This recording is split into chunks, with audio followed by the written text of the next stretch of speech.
Kasus ijazah Jokowi terus bergulir. Di Solo, sidang Citizen Lawsuit ijazah kembali digelar. Bagaimana persidangan ini bisa membuktikan keaslian ijazah Jokowi? Kita ulas bersama kuasa hukum penggugat ijazah Jokowi, M. Taufik, dan kuasa hukum Jokowi, YB Irfan, dan Guru Besar Fakultas Hukum Universitas Pelita Harapan, Prof. Jamin Ginting. Selamat malam, Bapak-Bapak.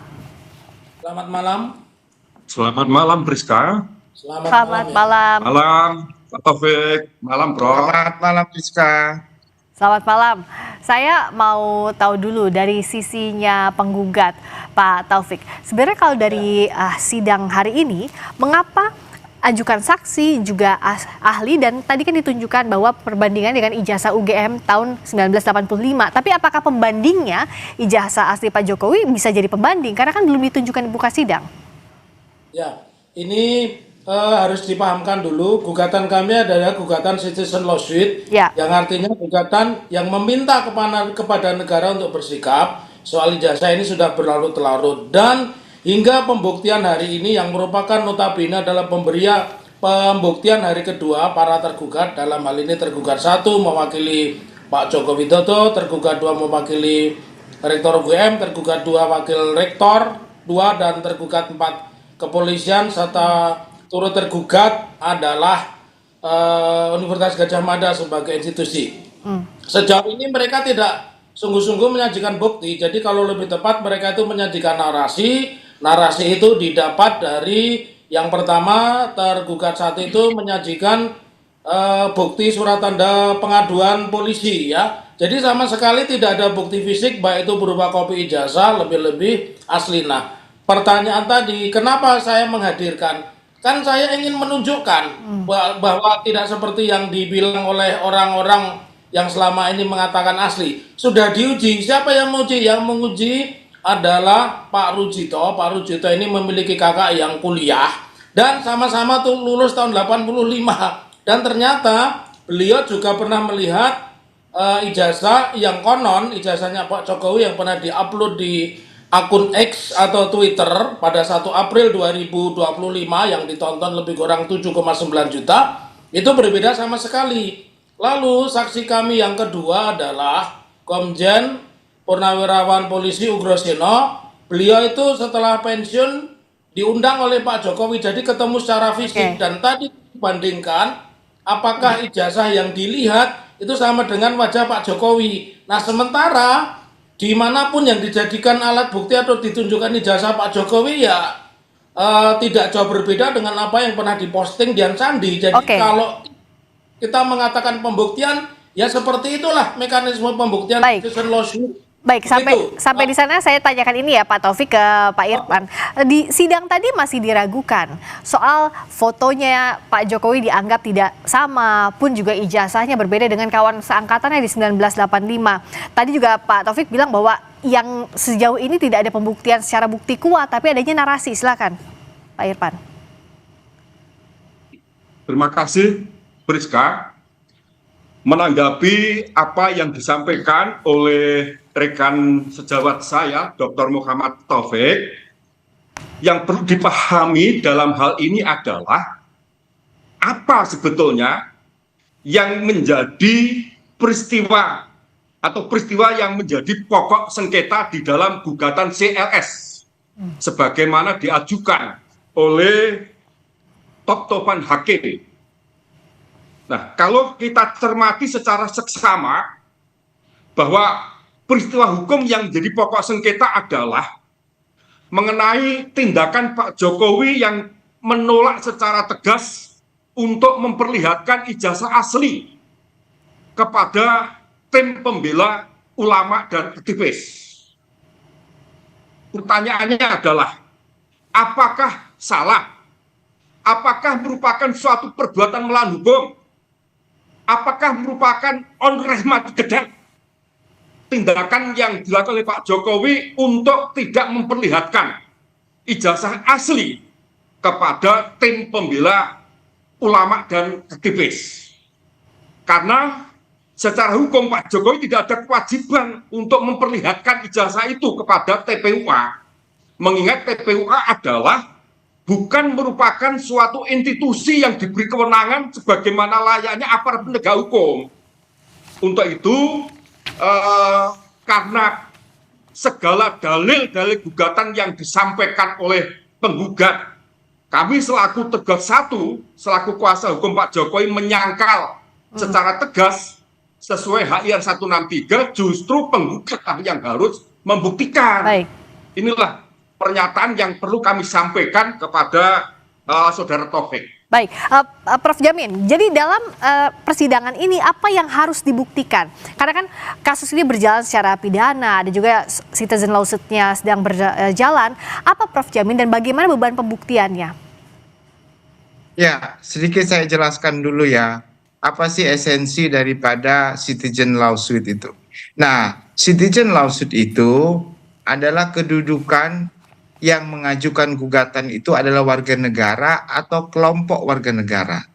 Tergugatnya siapa? Tergugatnya adalah pemerintah atau negara atau penyelenggara negara. Jadi nggak bisa individu, organisasi masyarakat. Kedudukannya sebagai negara atau penyelenggara negara. Objek gugatannya apa? Objek gugatannya adalah karena negara lalai atau negara atau penyelenggara negara melakukan perbuatan melawan hukum oleh negara. Nah, itu esensinya dari gugatan lawsuit. Tujuannya adalah apa? Untuk kepentingan publik, bukan ganti rugi. Ya. Jadi yang tergugat di sini ya harus bisa membuktikan kalau dalam penyelenggaraan negara dia sudah berdasarkan asas-asas pemerintahan yang baik, sudah melakukan suatu perbuatan yang baik. Nah, ini beda dengan kasus pidana tentunya, beda dengan kasus yang sebelum-sebelumnya. Jadi pada saat ini yang perlu dibuktikan oleh penggugat ini, ada enggak kewajiban dari UGM sebagai suatu lembaga institusi yang harus menunjukkan keaslian, atau Dirjen Dikti, atau orang-orang yang memiliki kewenangan untuk itu, apakah Polda, apakah Polri, bukan kepada pribadi Pak Jokowi yang bukan lagi sebagai penyelenggara negara. Nah, kalau dari Pak Taufik, karena kalau bicara soal gugatan lawsuit ini, sebelumnya kan UGM sudah pernah bilang, rektornya, bahwa ijazah Pak Jokowi menurut UGM adalah asli. Apa yang membuat Anda masih harus dibuktikan atau membuktikan ini di persidangan lewat gugatan citizen lawsuit?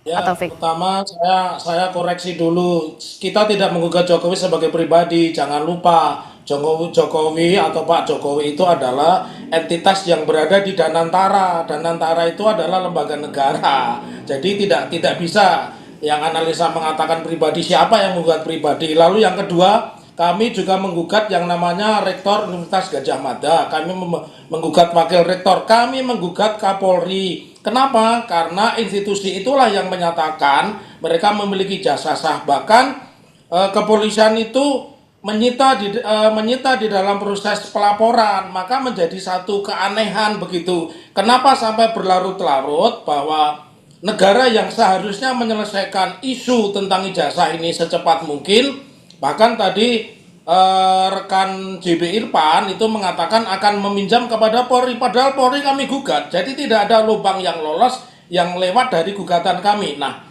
tujuannya kenapa tadi menjawab pertanyaan Anda, selama ini hanya narasi. Misalkan Rektor itu mengatakan, meyakini, ini kan bukan ajaran kebatinan, kenapa diyakini? Ijazah itu kan sesuatu bukti yang secara fisik maupun diuji dengan cara apapun itu kan satu hal yang mudah. Lalu yang kedua, kenapa hingga hari ini kepolisian tidak pernah menunjukkan, bahkan membuktikan pun tidak, alih-alih membuktikan bertanya pun tidak, maka makin meyakinkan kepada kita bahwa tidak ada yang salah dengan gugatan citizen lawsuit. Jadi itulah argumen kami, dan kami menjawab apa yang disampaikan rekan Irfan, bahwa di dalam gugatan perdata itu tergugat pun mendalihkan juga, itu bisa dilihat di pasal 1865 KUH Perdata atau 164 HIR dan 283 RBG.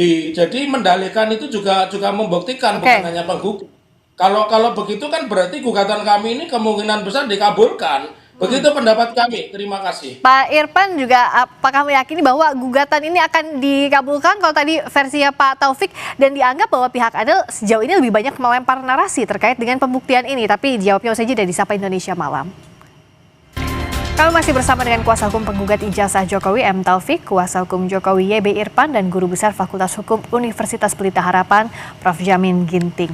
Saya lanjutkan lagi Pak Irfan, dianggap sejauh ini pembuktiannya tidak memuaskan karena dianggap narasi-narasi yang disampaikan. Nah, dari pihak Anda bagaimana untuk meyakinkan ini dan menjawabnya lewat untuk menjawab gugatan citizen lawsuit yang dilayangkan oleh Pak Taufik dan kawan-kawan, Pak Irfan?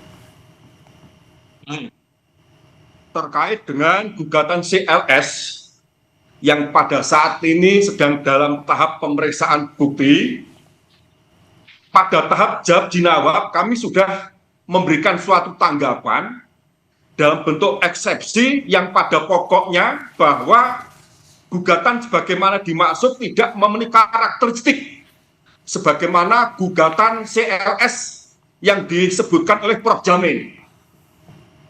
Sebab kalau saya perhatikan dari peristiwa hukum yang disengketakan, ini bukan lagi mengenai tindakan pemerintah atau penyelenggara negara yang karena lalai memenuhi atas hak-hak daripada warga negara.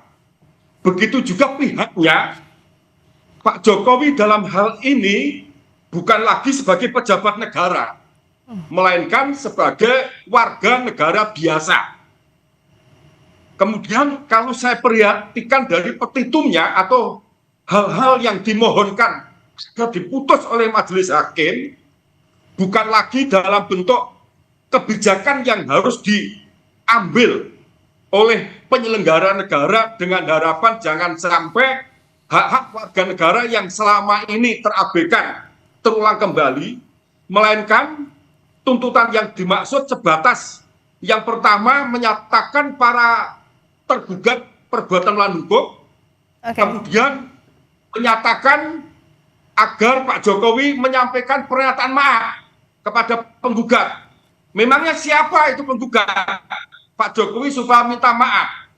Nah, inilah menurut saya kesalahan yang sangat fatal sehingga tidak memenuhi karakteristik daripada gugatan CLS, sehingga wajar kami sampai saat ini merasa optimis dan yakini eksepsi yang sudah masuk pada pokok perkara oleh majelis hakim tentu saja akan mempertimbangkan. Demikian, Priska. Baik, saya ke Prof. Jamin. Bagaimana dalam pembuktian di persidangan kalau dalam eksepsinya disebutkan bahwa ini error in persona tidak tepat yang tergugatnya, lalu juga obscur libel atau ada kabur gugatannya itu. Seperti apa, Prof. Jamin? Dan jikalau ini dikabulkan, apa yang akan terjadi? Jika tidak dikabulkan, apa yang akan terjadi?